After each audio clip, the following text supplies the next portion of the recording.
O contrato de trabalho pode ser por prazo determinado ou indeterminado, ou de trabalho intermitente, ou ainda acordo tácito ou expresso, correspondente à relação de emprego. Mais uma vez, bato na tecla de que temos que ter muito cuidado com esse acordo tácito, que é justamente aquele que não formaliza a relação de trabalho, ou seja, não é aquele contrato escrito, aquele contrato que pode ser verbal, que não traz todas as condições, não deixa escrito, não deixa registrado de forma escrita as condições dessa relação de trabalho. Então, o mais seguro é que haja, sim, um modelo de contrato na empresa. A alteração de contrato de trabalho. As alterações de contrato somente terão validade no caso de mútuo consentimento e desde que não resultem, direta ou indiretamente, prejuízos aos empregados.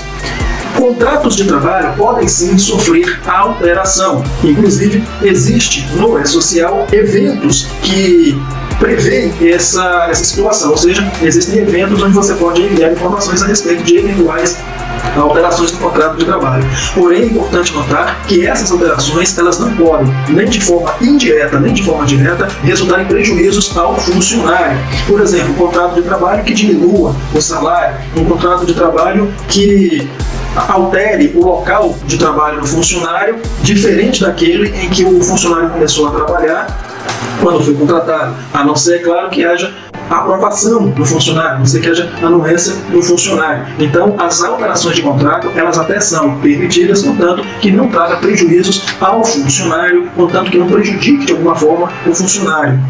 E é evidente que essa alteração de contrato tem que ter, sim, a aprovação do funcionário, tem que haver ali uma combinação com o funcionário tem que aceitar essas alterações também tem que ser um acordo mútuo. A empresa ela não pode tomar a decisão sozinha de simplesmente alterar o contrato por conta própria, indo contra os interesses do funcionário. O funcionário tem que aprovar essa alteração. Por exemplo, digamos que o empregador decida alterar o horário de trabalho desse funcionário. Dessa forma, ele terá que conversar com o funcionário, combinar esse novo horário e só então promover essa alteração. Até porque, quando o funcionário entrou, ele já entrou ciente de que, quando ele ingressou na empresa, quando ele começou a exercer suas atividades na empresa, ele já estava ciente, já ingressou na empresa ciente de que ia concluir determinada carga horária e determinado horário. Então, se houver uma alteração nesse sentido, evidentemente o funcionário será consultado e caberia aprovar ou não essa alteração.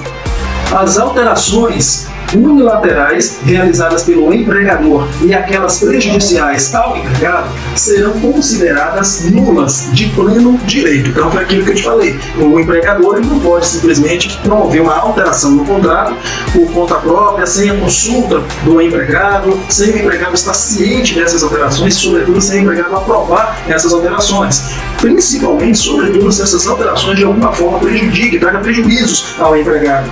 Se isso acontecer, essas alterações se tornarão nulas de pleno direito. Então é necessário conversar, entrar no acordo, o diálogo é o melhor caminho. Só então essas alterações podem ser consideradas válidas, estarão em harmonia com a legislação trabalhista. Agora vamos relembrar interrupção do contrato. Você já estudou sobre interrupção do contrato. Vamos fazer apenas aqui vamos dar aqui apenas uma refrescada na mente para que você esteja ciente ou consolide esse conhecimento na sua mente. Interrupção de contrato é caracterizada por fatos que podem ocorrer durante a execução do contrato de trabalho e que motivem temporariamente a paralisação total ou parcial de seus efeitos. Por exemplo, afastamentos por motivo de doença ou acidente de trabalho.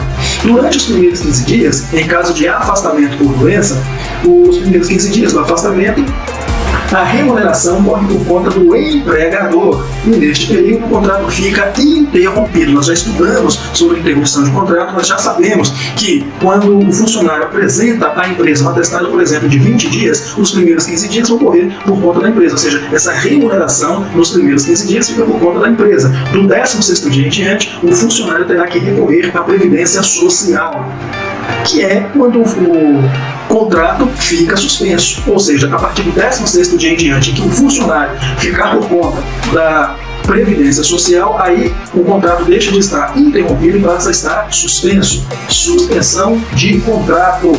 A suspensão do contrato de trabalho somente se efetiva a partir da data de percepção do benefício da Previdência Social. O que isso quer dizer? Que a partir do momento que o funcionário passa a receber o benefício da Previdência Social, o contrato passa a estar suspenso. E estão suspensos também, a partir desse momento, os efeitos legais desse contrato.